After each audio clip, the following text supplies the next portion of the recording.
Hello and welcome back to South London Repair. Today we're gonna take a look on the Toshiba 32-inch television when we have a suspected backlight issue.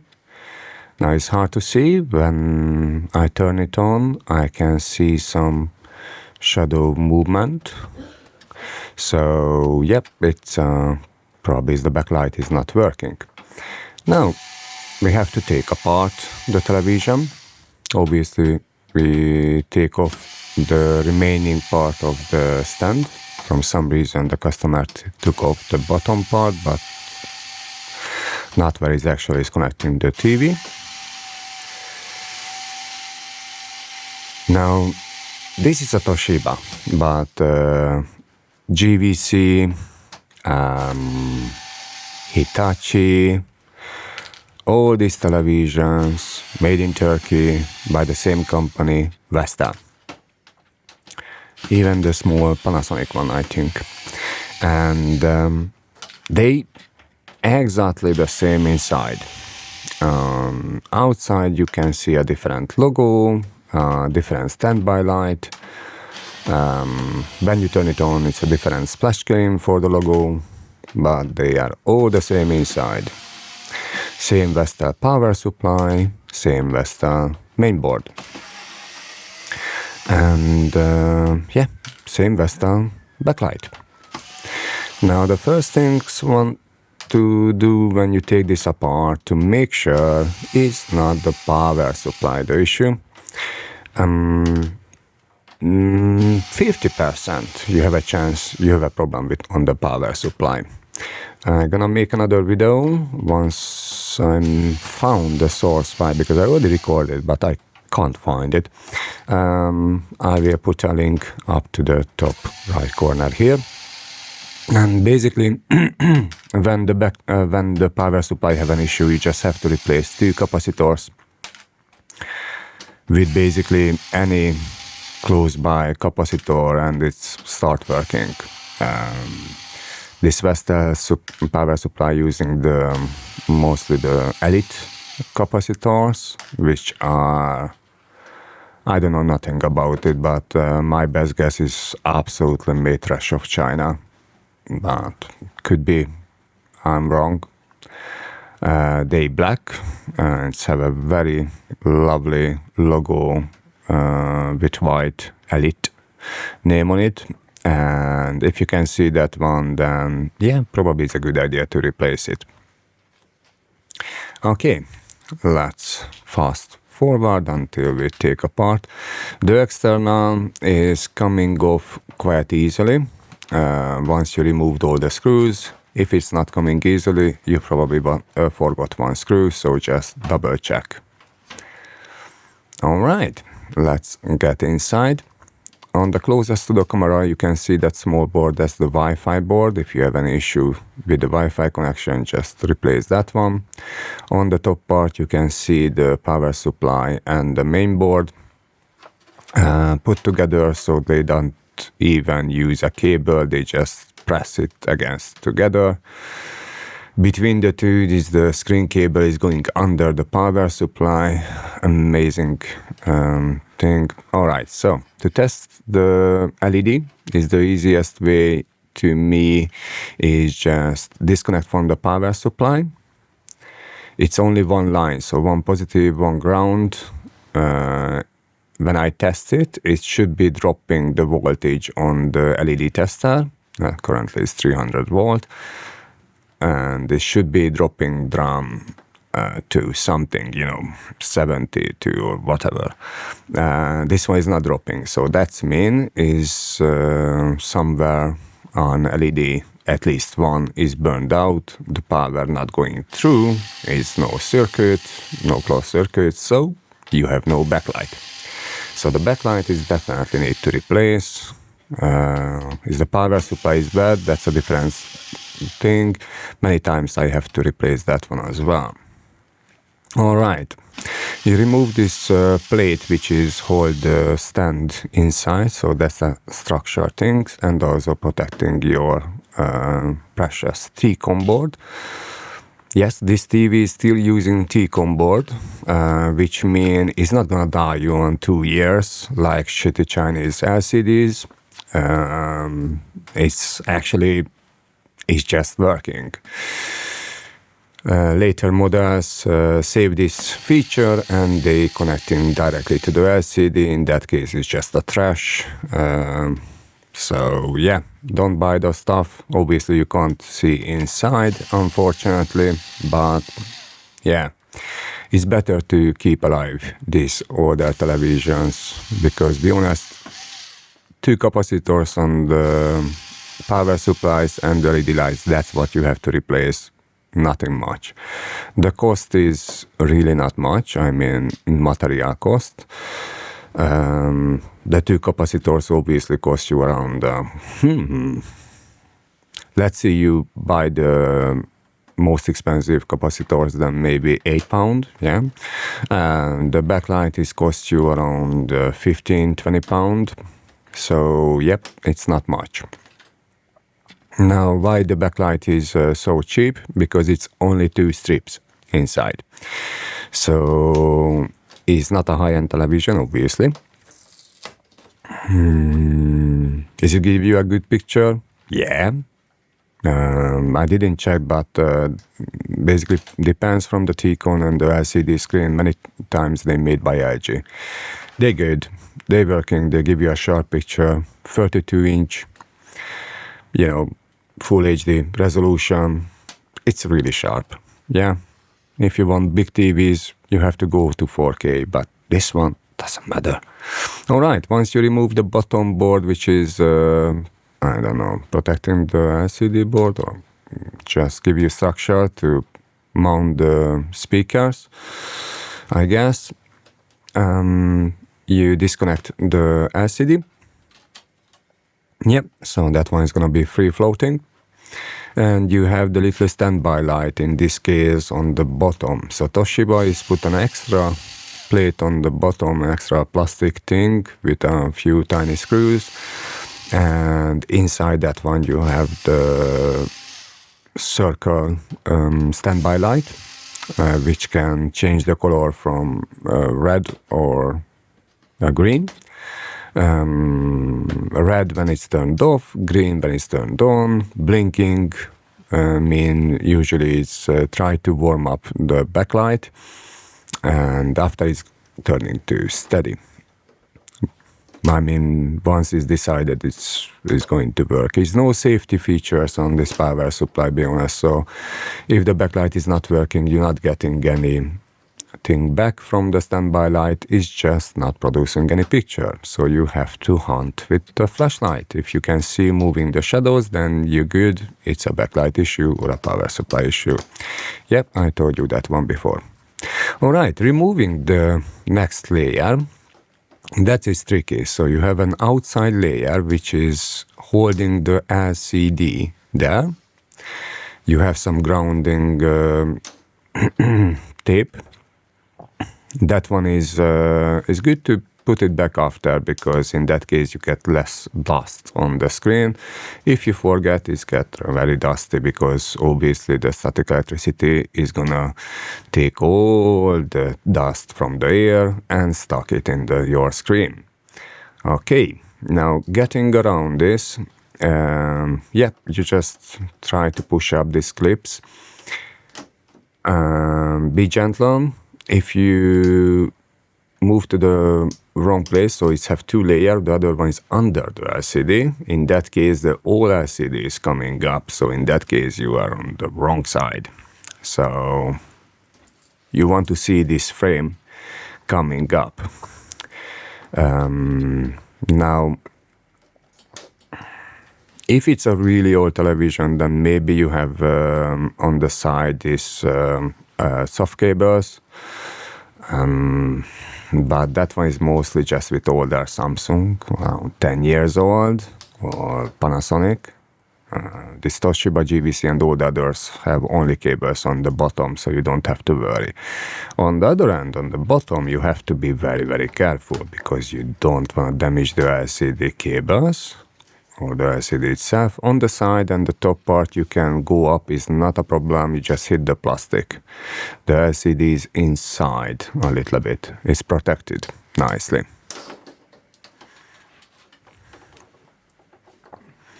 Alright, a little toying around and we removed it. We just move it away. With 32 inch, even if the plastic is very thin, it's not gonna break, so you don't have to worry. Now we have to remove the LCD board from the bottom. If it's a little bit older, like this one, you just have to pop out. If it's a newer one, then they use the plastic clips, which is going through.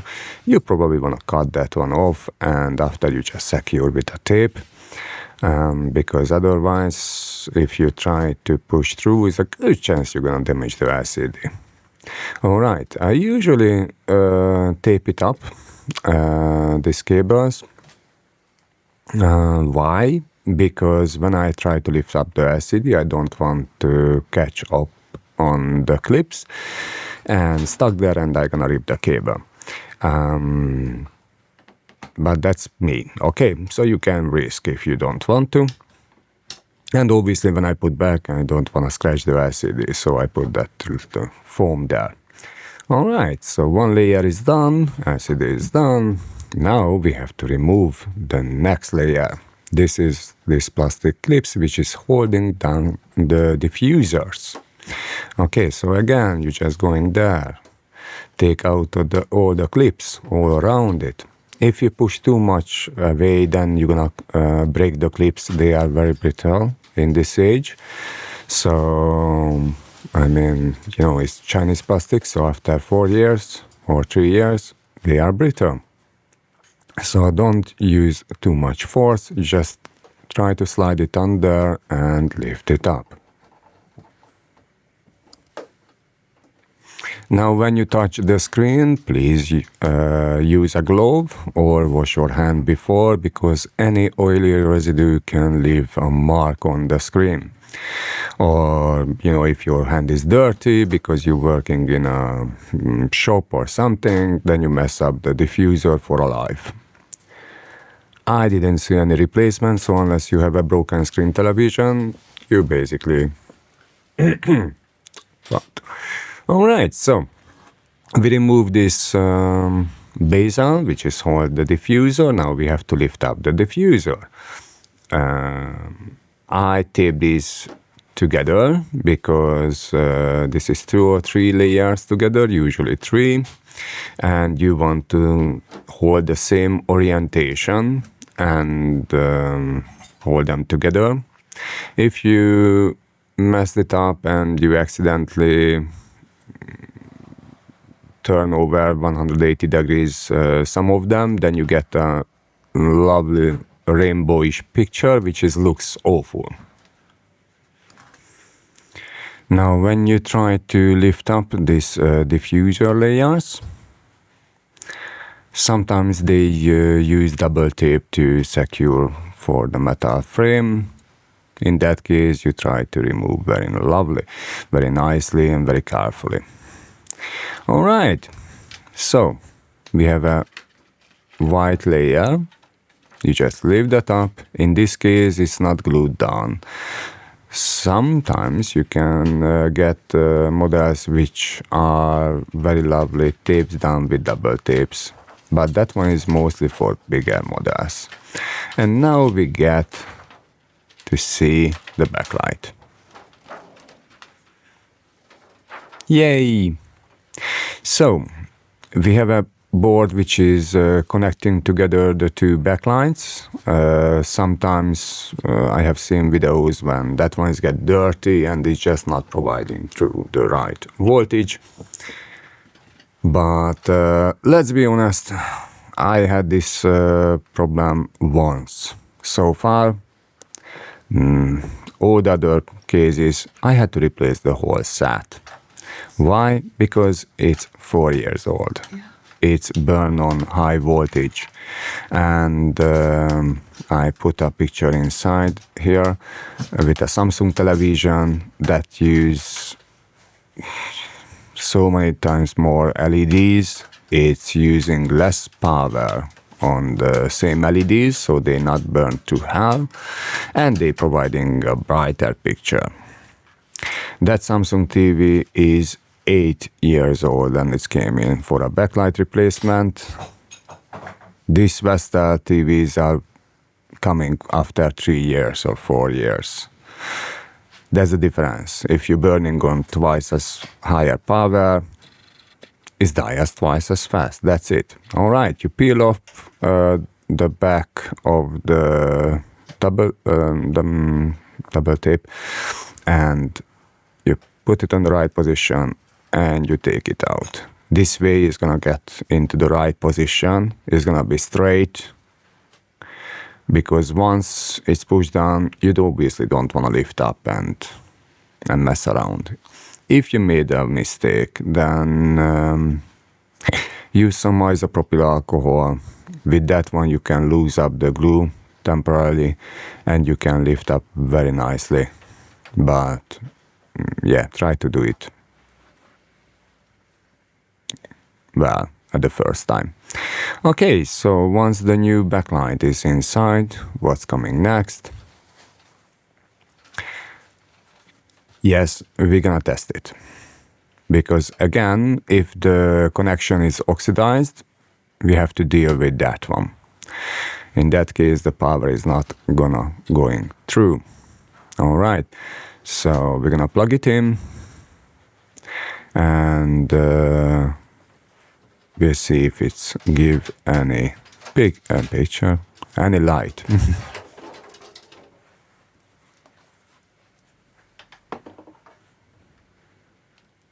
First you plug the power on the TV side, and after you plug it into the power, so it's less chance you're gonna shock yourself. Okay, nice, lovely lights. We're good to go. We can continue with the repair. First, again, you unplug on the power side and after on the TV side. But if you get this so far, then hopefully you know what you are doing. Otherwise, you risk serious injury. Okay, so if you have no idea, please don't open your television. All right, let's continue. Now we just have to put it together. Check the orientation of this reflection layer. It's very easy. On one side you have the connection for the strips. On the other side you don't. So you will see immediately if it's not a matching one.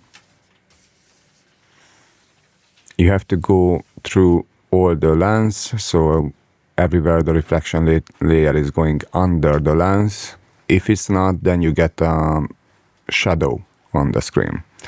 If the corners are not aligned well, then you get a shadow on that corner. Now the reflection layer, the thickest layer going to the bottom.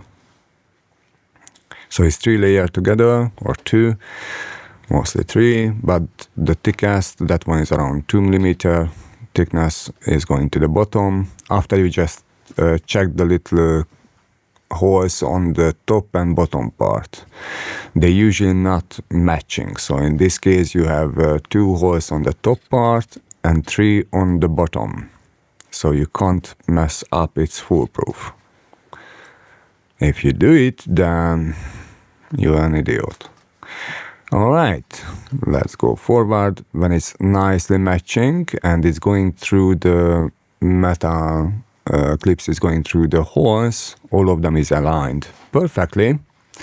You move the plastic layer which is hold these things together in the right orientation. Again, very easy to check. The clips are not matching on the top and bottom part, so yeah. If you're not doing well, what is gonna happen is gonna be wavy, which means, you know, it's not gonna be even the surface. When you try to mount the LCD, that's gonna be wavy. When you put the whole things together and you try to force it, you're gonna crash the LCD. That's simple. All right, last chance to check any dust. If it's got any dust here on the top layer, the diffuser layer, then you're gonna see that one. If you have a messy environment and some dust is getting between the layers, you're probably gonna see that one. If it's anything under on the backside of the LCD, you're definitely gonna see that dust. All right, so yeah, clean environment. I'm using robot hoover to do the job all the time. So yeah, 3 times a day. Keep the dust away. All right, LCD is back. You check the corners. So what I do, I put in one corners after I align to the next corner, so the other 2 corners is gonna lay down. But if one of the corners is sitting on the plastic clips and not laying down inside, then you're gonna have troubles. Okay, when you push down the top LCD, this bezel, then you're gonna crash the LCD. So just don't, okay? All right, we put it together. Now, if your LCD is very, very dirty, then it's easier to clean before you put up this bezel, because in that case, you can use the cloth to take off all the dirt on the side. Once the bezel is on the top, whenever you try to clean the screen, all the dust, when you pull it away, is going under this bezel, okay? So many times when I take these things off, I can see they try to clean up the TV, but it's, yeah, all the dust and everything is there. Okay, grounding tapes, you just push back. You just have to touch the metal, and that's it. You connect back the LCD board on the bottom part, because we want to check the screen.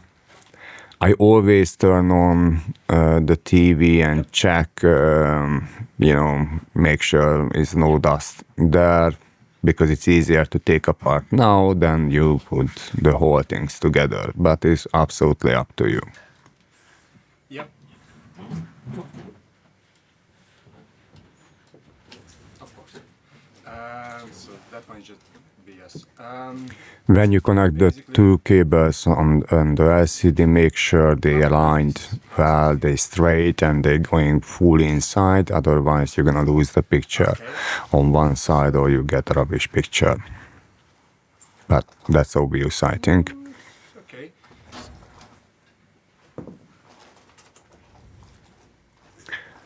All right, don't forget the bottom plastic with the standby light. Now this television, when you plug it in, they give you a turning on the backlight automatically, because they're just checking everything is all right. If the screen is attached, then you get a Toshiba, GVC or whatever logo splashing up, and after they turning off. So that's perfectly normal. They're not staying on. To stay on, you have to turn on with the button on the main board.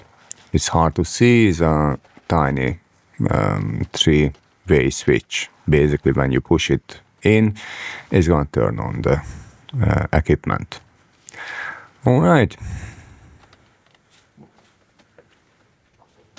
Let's speed up. I hope you enjoyed this video. If you like it, please give us a like and maybe subscribe or share it with your friend. I don't know. If you don't like, you know what to do. Leave a comment. I'm happy to read all the constructive criticisms. It's always make my day. All right.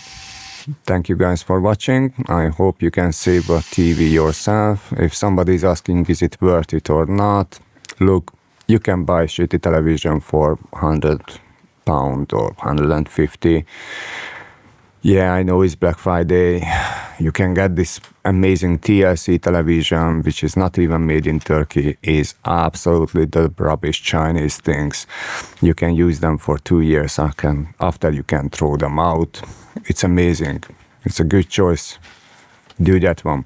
Okay, if you have this in your mind, just do that. Every 2 years you buy a new televisions, and after cry up about 40 years is what I have done with my money in the last 40 years. Yeah.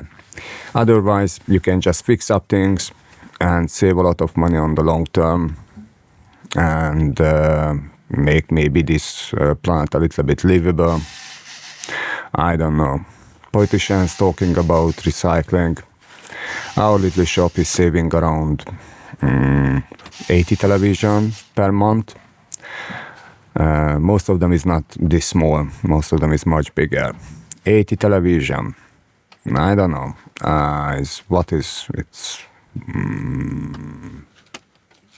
It's around a ton of rubbish what I saving per month to get into the landfill, because we know recycling center in the UK is not really famous about recycling. They just dump everything. So yeah, I did my part. I hope you do yours. All right. Enjoy. Take care. Be careful. Bye.